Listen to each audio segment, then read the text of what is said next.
If there's one thing that I would love to see differently in today's world, is that there are more people and more leaders that are leading from a place of love. And especially if we look at our world leaders, if they embody more of that essence, I believe the world would become a better place. And leading from a place of love can be done in many different ways. And also when we think about leadership in general, we often think about the big scale and impacting bigger groups of people or impacting the world. But I believe leading from a place of love is already done with every single interaction, even if it is with strangers.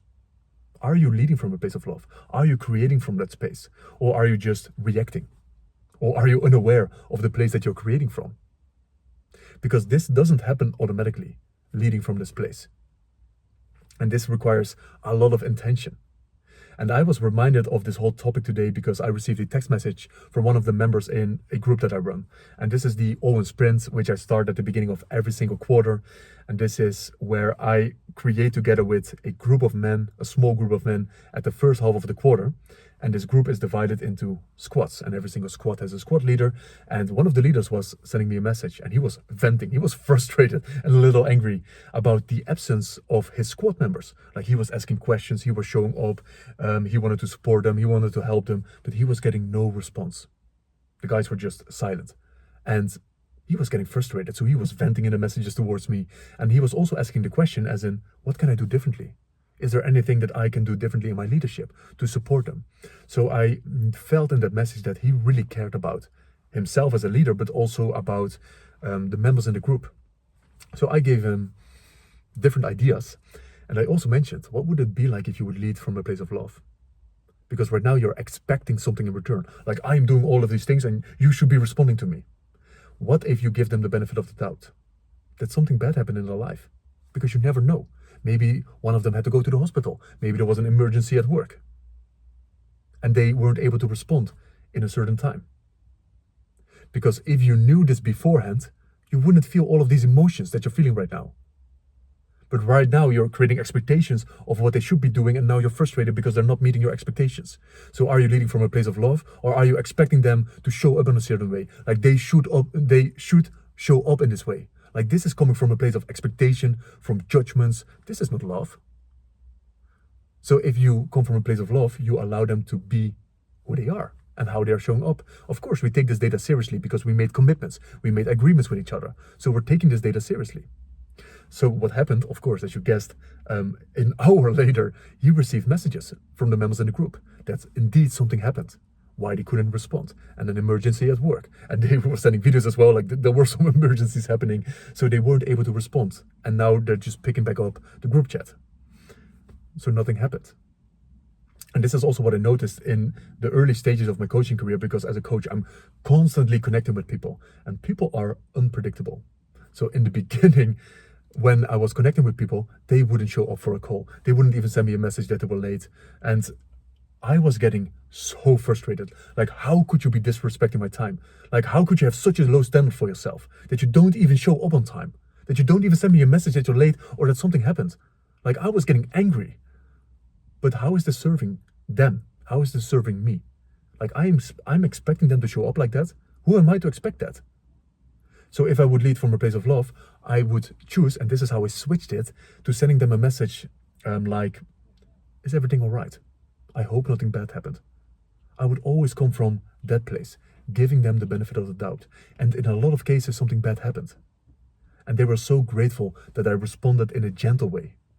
Of course, this doesn't mean that I'm going to have no boundaries, no values, no standards, and I'm just going to let them walk over me, because if this happens multiple times, it's a pattern, and then I'm setting a boundary from a place of love, because that's done as well. Love doesn't mean that you allow everything to happen. But what if you would lead from a place of love? And sometimes it means setting boundaries from a place of love. Like, this is my standard. I don't allow people to treat me like this. And this is also where you set the standard of how you want your relationships to be, how you want your friendships to be, how you want your colleagues to treat you. Like, this is also done from a place of love, as in love towards you, but also in service of them, because you want the best for them. So leading from a place of love can show up in so many different ways. And it's fun to be exploring this topic for yourself. If I would lead from a place of love in this interaction with my partner, with my kids, with my family, with my friendships, with my clients, What would I be doing differently? What would I see differently? How would I create them differently?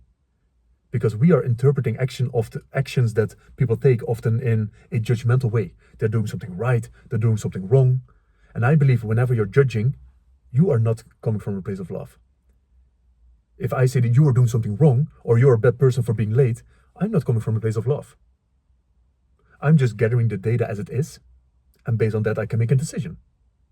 That's all. I'm not making you a bad person for this. You're doing the best you can with everything that you have. So that is creating from a place of love. How would that change your relationships? Because most love is conditional. It is transactional. Only if you do this, then I'll do that. If you take these actions, then I will show you love. And if you don't, then I will take away the love. And this is very dangerous to do, because if you look at what is unconditional love, is I'm going to lead with love, regardless if you do this or not. Because this is what the place that I want to lead from. And you can always make the decision to not be in a relationship if it's not reciprocal, of course. But you choose who you are. You're not going to let who you are being and the actions that you want to take or don't take, you're not going to let that depend on what a person is doing. Of course, have standards, for sure. Of course, have values that you're grounded in, but always choose the place that you're leading from. Leading means that you go first. It doesn't mean let's wait and see whatever is happening, and based on the responses I see what I can do or cannot do. Like, this is not leading from a place of love. That's why I want more leaders to show up like that. People that are assertive in showing up like that. And it's very easy to say, like, yeah, I'm going to lead from a place of unconditional love. Like, it's not that easy. Like, I'm not perfect at this. No one is perfect at this. This requires so much intention. But I would say my intention is to always come back to that place, to the best of my ability. And I'm human and I'm going to be making mistakes. And this is where I believe, when it comes to the whole topic of love, this might be a completely different video, but judgments are so important when it comes to love. And especially the absence of the judgments. Because whenever you are judging someone, you're not loving them. They should be doing something differently. They should be taking care of their health. And it's easy to have less judgments for the people that are further away from you. But what if you would look at your family? Your father, your mother, maybe your sister, friendships, clients. Are you judging them? Are you saying things like, they should be doing this, they should be doing that? He should be a better father. He should be a better mother. They should be doing this. This is not loving them for who they are. Because you can only love them when they are a certain way in your perspective.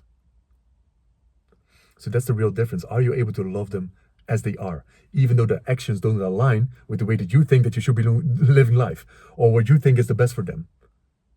Are you able to love every single part of them? And also related to you, are you able to love every single part of yourself?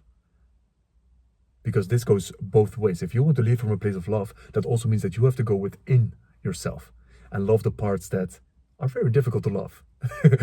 the parts in the shadows, the ugly parts maybe. So yeah, this is such a fun topic. This is one of the topics that I explore also with all of my clients, because most of my clients, actually all of my clients, they are high performers. They want to build shit. They want to create beautiful things, but they also want to impact the world in a better way. They want to do this from a place of service and from a place of love. They want to be a different leader than most leaders who are just dominating, because that's the change that I want to see. I don't want leaders to be like this intimidating and this dominating. I want there to be some kind of softness as well and gentleness, but I want there to be love with a backbone. that combination is not one or the other, it's a beautiful harmony. So yeah, this is just an invitation to you. Explore that question. What if you would lead from a place of love and not from a place of judgments? Because that's what I believe is the opposite. If you're judging people what they should be doing, and when love is transactional, I also don't believe that this is love. Because only if you do show the good behavior, then I'll give you this. So some food for thought to play with. So that's it.